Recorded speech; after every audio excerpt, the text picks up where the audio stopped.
Assalamualaikum warahmatullahi wabarakatuh. Bertemu lagi dengan saya Zaini Mutakin Akif di video pembelajaran kelas 4.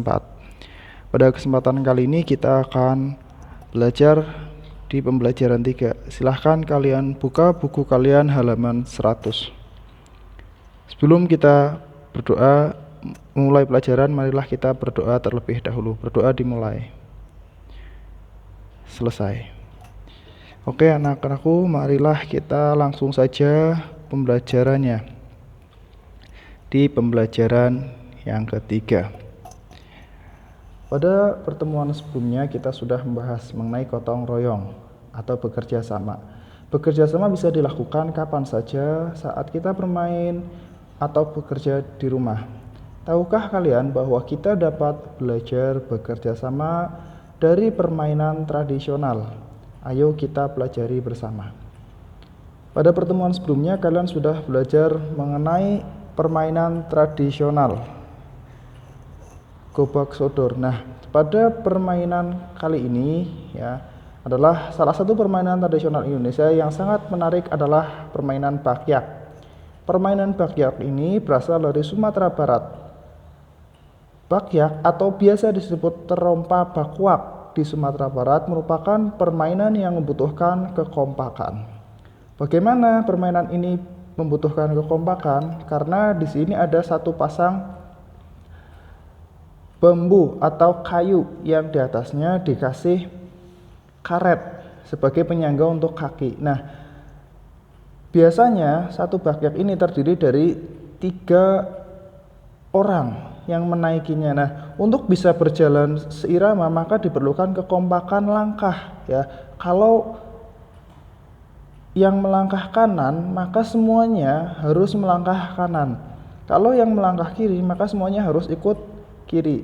Nah, kalau salah satunya ada yang tidak kompak maka akan terjatuh. Untuk itu permainan bakyak membutuhkan kekompakan dalam bermain. Nah, biasanya dalam kelompok permainan bakyak terdiri dari beberapa anggota yang memiliki kemampuan beragam atau berbeda, tetapi hal tersebut tidak menghalangi kita untuk tetap bekerja sama. Saling menghargai perbedaan dalam bekerja sama akan membantu tim untuk mencapai tujuan bersama.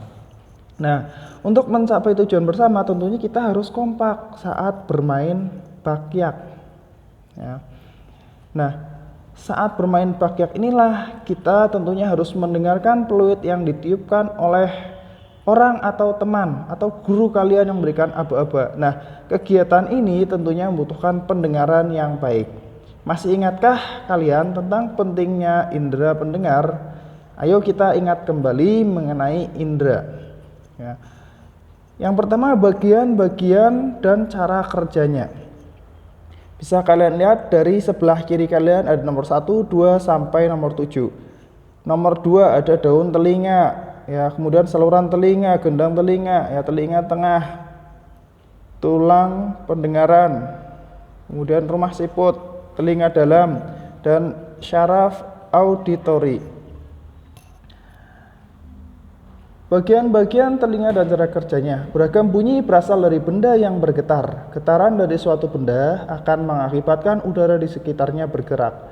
Getaran tersebut menimbulkan gelombang bunyi di udara. Benda-benda yang bergetar dan menghasilkan bunyi disebut sumber bunyi. Bunyi kemudian merambat melalui udara yang ditangkap oleh telinga kita. Getaran bunyi mengenai gendang telinga yang berupa selembar kulit tipis. Getaran dari gendang telinga menjadi lebih besar di telinga bagian tengah dan diubah menjadi pesan atau sinyal listrik di telinga bagian dalam.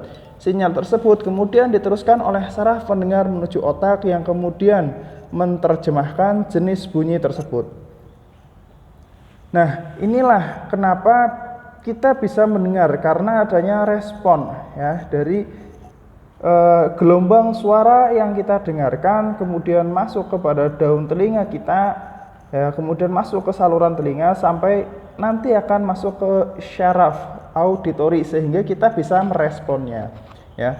Contohnya, jangan bermain, maka kita akan merangsang, syaraf kita akan merangsang untuk tidak bermain ketika kita mendengarkan perintah seperti itu. Nah, dalam telinga tentunya kita harus merawat indera pendengaran kita. Ya, salah satunya dengan hentikan kebiasaan mengorek telinga. Ya, misalkan mengorek telinga dengan ballpoint atau benda tajam. Ini jangan kalian lakukan. Kenapa? Karena berbahaya untuk telinga kalian. Yang kedua, jauhkan telinga dari suara yang terlalu keras. Misalkan kalian mendengarkan musik terlalu keras, ini tidak baik untuk pendengaran kalian, bisa merusak telinga kalian. Nah, yang ketiga, menjaga telinga agar tetap kering. Ya, kalau habis mandi kalian jangan lupa ya untuk mengeringkan bagian dalam atau luar telinga agar tidak masuk ke dalam telinga kalian. Karena apabila ada air di dalamnya, maka akan membuat penyakit di dalam telinga kalian. Ya. Kemudian yang keempat, melakukan pemeriksaan telinga secara rutin. Ya, ini bisa kalian lakukan sendiri ya di rumah menggunakan cotton bud atau alat lain.